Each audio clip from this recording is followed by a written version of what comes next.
question que vous posez. Bonjour Lina Wangeli, Bonjour. chercheuse à l'Institut européen d'études sur le Moyen-Orient et l'Afrique du Nord. Un protocole d'accord aurait été établi, j'utilise le conditionnel, il faut rester prudent, d'autant que pour l'instant il n'a pas été validé par Donald Trump. Le texte prévoirait notamment une extension de 60 jours du cessez-le-feu qui est en cours.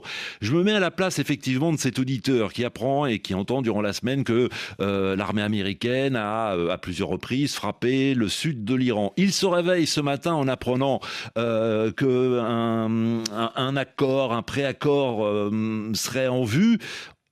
On a du mal à comprendre. Il y a des frappes et en même temps, on nous annonce un accord imminent. Alors oui, et c'est une très bonne question parce que c'est vraiment assez en contradiction entre des négociations et des frappes. Il ne faut pas oublier que les relations en fait américano-iraniennes, c'est une forme de diplomatie coercitive. On rentre en négociation, mais à partir d'une force militaire, une stratégie militaire. Mais il faut rappeler que ces attaques-ci des États-Unis ne signalent pas un début de conflit. C'est plutôt un rapport de force pour forcer les Iraniens à concéder, à faire des concessions sur des points importants sur l'accord qui serait encore en cours de négociation, à savoir la question du nucléaire. D'accord. Donc c'est de la diplomatie. Enfin, il y a de la diplomatie, mais en même temps, il faut user de la force pour essayer de contraindre les Iraniens à conclure quelque chose.